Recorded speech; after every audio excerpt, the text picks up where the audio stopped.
Vous avez certainement entendu parler du projet de Super League qui a été avorté, en tous les cas pour le moment, avec un groupe dissident de l'UEFA qui s'est fait rattraper par la patrouille avec des menaces d'exclusion des différentes compétitions européennes. On parlait alors d'une compétition fermée entre certains clubs des plus puissants du football européen. Pour contrer cette idée, l'UEFA, conscient que sa compétition phare, l'UEFA Champions League, doit évoluer, et la machine est en marche d'ailleurs avec une grosse refonte de la Champions League à partir de la saison prochaine, une poule unique dont j'avais déjà parlé dans une de mes vidéos. Mais là où je veux m'arrêter dans cette vidéo, c'est la marche suivante, ce qui s'apparente de plus en plus à un vrai championnat européen et qui est une idée qui fait son chemin du coup à l'UEFA, et on parle de l'horizon 2027. Je vais en effet vous parler dans cette vidéo de l'adieu aux Coupes d'Europe traditionnelles qui se profilent, portées cette fois par l'UEFA, et ça c'est important, et leur direction prise pour 2027, où on va tout droit vers un championnat européen.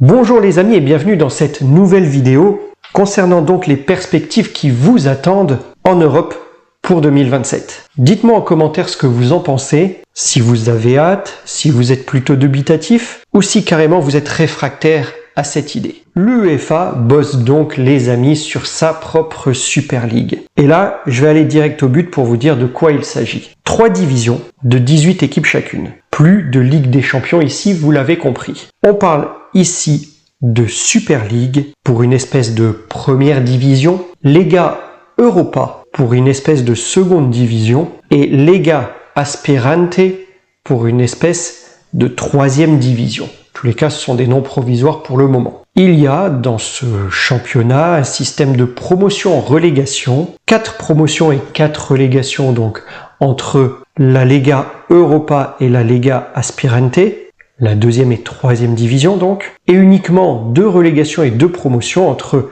la Super League et la Lega Europa, la première et la deuxième division donc. Eh oui, le lobby des gros clubs pèse quand même, et ceux-là ne veulent pas prendre de risques sur une mauvaise saison de se retrouver dans les 4 plus mauvaises équipes de cette dite saison et donc tomber en deuxième division. Ça, c'est pour la présentation en gros. Mais vous n'allez pas être déçus de la suite. Allez, prenez une gorgée d'eau, vraiment.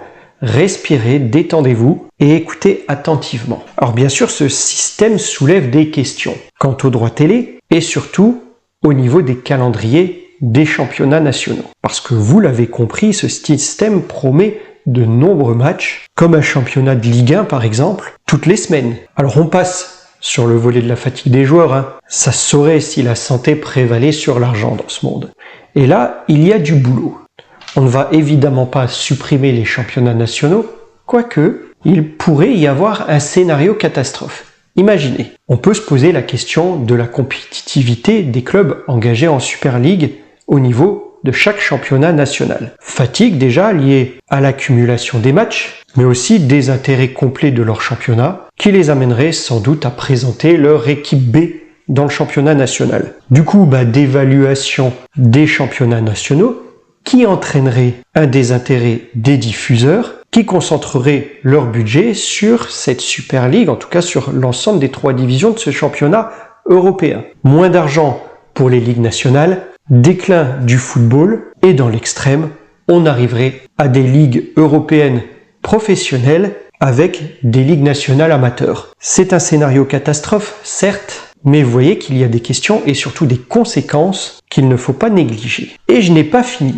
Si je vous dis Arabie Saoudite, et ouais, on en parle partout en ce moment dans le football, et vous allez me dire « Mais qu'est-ce qu'ils foutent là ?» Ouais, exactement. Eh bien, la Saudi Pro League est diffusée de plus en plus largement à travers la planète foot et se développe très rapidement. L'ambition de certains clubs clairement affichée est de devenir un acteur majeur du football européen. Oui, vous avez bien entendu, je répète, européen. Lassé aujourd'hui de se battre en Ligue des Champions asiatique, considérée comme trop faible, il voudrait intégrer notre actuelle Ligue des Champions et donc à terme, cette Super League de l'UEFA, en bénéficiant d'une wildcard, comme ça existe déjà dans le tennis par exemple. Bon, pas simple à réaliser, puisque le championnat saoudien est membre de la Confédération asiatique, l'AFC, tandis que la Ligue des Champions est une compétition organisée par l'UEFA, la Confédération européenne. Mais vous savez, quand l'argent n'est pas une variable à considérer, mais juste un moyen d'arriver à ses fins, tout peut arriver. Et dites-vous que des cas existent. Le Kazakhstan, par exemple, fait partie de l'UEFA, alors qu'ils sont voisins de la Chine et plus éloignés de l'Europe que l'Arabie Saoudite, par exemple. Donc, en résumé, 3 divisions à l'horizon 2027 en Europe, avec des systèmes de relégation-promotion, et peut-être, à prendre avec des pincettes, l'incursion dans ces championnats d'équipes invitées de la Saudi Pro League. Al Nasser, champion d'Europe.